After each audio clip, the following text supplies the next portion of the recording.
Hello friends, இன்னைக்கு நாம mutton biryani ready பண்ண போறோம். இதுக்கான பிரியாணி மசாலா நம்ம ஃப்ரெஷ்ஷா வீட்லயே திரிச்சுக்க போறோம். வாங்க எப்படி பண்றதுன்னு பார்க்கலாம். பிரியாணி மசாலா பண்றதுக்கு ஒரு பேன்ல 2 டீஸ்பூன் மல்லி சேர்த்துக்கோங்க. அப்புறம் 1 டீஸ்பூன் மிளகு, 1 டீஸ்பூன் அளவுக்கு பெருஞ்சீரகம், அப்புறம் ஒரு 1/4 டீஸ்பூன் கசகசா, ஒரு 1/2 டீஸ்பூன் சீரகம், 2 பிரியாணி இலை, கொஞ்சமா கடல் பாசி, இது கல்பாசின்னு சொல்லுவாங்க, சூப்பர் மார்க்கெட்ல கிடைக்கும், 4 காஞ்ச மிளகா, அப்புறம் ஒரு நட்சத்திர சோம்பு, கொஞ்சமா ஜாவித்ரி, 1 இன்ச் பட்டை, 2 ஏலக்காய், 4 கிராம்பு.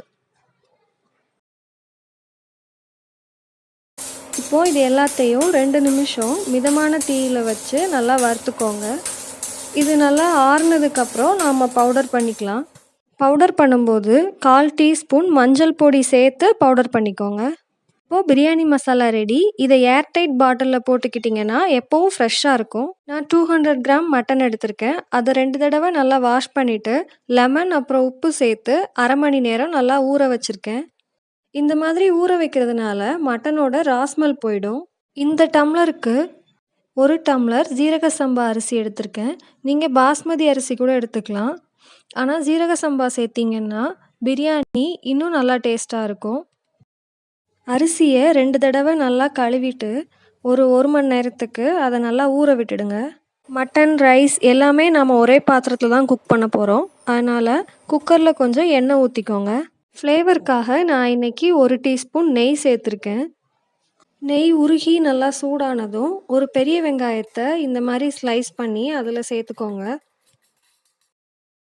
வெங்காயம் சீக்கிரம் வதங்குறதுக்காக அதில் கொஞ்சமாக உப்பு சேர்த்துட்டு வெங்காயம் நல்லா கோல்டன் ப்ரௌன் ஆகிற வரைக்கும் நல்லா வதக்கிக்கோங்க.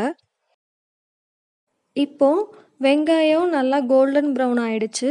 அதில் 1 டேபிள் ஸ்பூன் இஞ்சி பூண்டு பேஸ்ட்டு சேர்த்துட்டு அதோட பச்சை வாசனை போகிற வரைக்கும் நல்லா அதை வதக்கிக்கோங்க. இப்போது இதில் நாம் ஒரு மீடியம் சைஸ் தக்காளி பழம் சேர்த்துக்கலாம். தக்காளி பழம் நல்லா பேஸ்ட் ஆகிற அளவுக்கு அதை நல்லா வதக்கிக்கோங்க. வெங்காயம், தக்காளி எல்லாம் நல்லா வதங்கின அப்புறம் 1/4 டீஸ்பூன் மஞ்சள் பொடி, அப்புறம் நாம் ஃப்ரெஷ்ஷாக அரைச்சி வச்சுருக்கிற பிரியாணி மசாலா 3 டீஸ்பூன் சேர்த்துருக்கேன். இன்னும் கொஞ்சம் உங்களுக்கு மசாலா ஃப்ளேவர் வேணும்னா எக்ஸ்ட்ரா ஸ்பூன் நீங்கள் ஆட் பண்ணிக்கோங்க. இந்த பிரியாணி மசாலாலேயே காஞ்ச மிளகா சேர்த்து நாம் அரைச்சதுனால தனி மிளகாத்தூள் எதுவும் ஆட் பண்ண தேவையில்லை. எக்ஸ்ட்ரா காரம் வேணுன்னா பச்சை மிளகா சேர்த்துக்கோங்க. நான் 1 பச்சை மிளகா சேர்த்துருக்கேன். கொஞ்சம் கொத்தமல்லி, புதினாவை சின்ன சின்ன பீஸாக கட் பண்ணி சேர்த்துருக்கேன். இதை நல்லா மிக்ஸ் பண்ணி விட்டுக்கோங்க.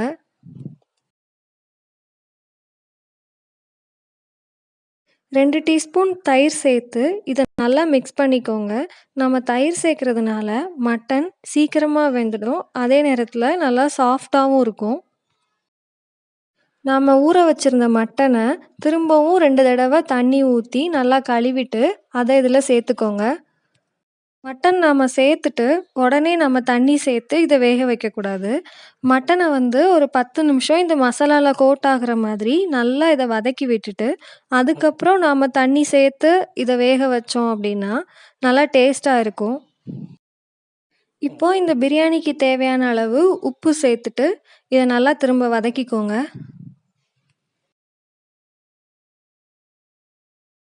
ஒரு கப் அரிசிக்கு 2 கப் தண்ணி ஊற்றிக்கணும். நான் அதில் 1 கப் தேங்காய் பால், 1 கப் தண்ணி எடுத்துக்க போகிறேன். தேங்காய் பால் சேர்க்கறதுனால பிரியாணி நல்லா டேஸ்ட்டாக இருக்கும், நல்லா ஃப்ளேவர் கொடுக்கும். தேங்காய் பால் 1 கப் நாம் சேர்த்துட்டோம். இப்போது நான் இதில் 1/2 கப் மட்டும் தண்ணி சேர்த்துக்கிறேன். இது மட்டன் வேகிறதுக்கு கரெக்டாக இருக்கும். மீதி இருக்கிற 1/2 கப் நாம் அரிசி சேர்க்கும்போது அதை ஊற்றிக்கலாம். தண்ணி நல்லா கொதிச்ச அப்புறம் இதை மூடி போட்டு 5 விசில் வேக வச்சுக்கோங்க.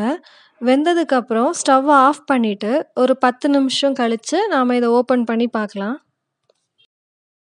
ஸ்டவ் ஆஃப் பண்ணி 10 நிமிஷம் ஆயிடுச்சு. இப்போ மட்டன் பீஸ் எல்லாமே நல்லா வெந்திருக்கு, நல்லா சாஃப்டாக ஆயிடுச்சு. இப்போ நாம் அரிசி சேர்த்துடலாம். ஊற வச்சிருந்த அரிசியை தண்ணி வடிச்சிட்டு இதில் சேர்த்துக்கலாம். சேர்த்துட்டு இதை நல்லா மிக்ஸ் பண்ணி விட்டுக்கோங்க.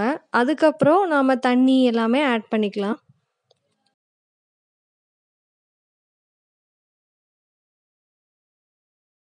மீதி இருக்கிற அரை டம்ளர் தண்ணியை அதில் சேர்த்துட்டு அதை நல்லா கொதிக்க விடுங்க. கொதிச்சதுக்கப்புறம் 2-3 ட்ராப் லெமன் சேர்த்துக்கோங்க.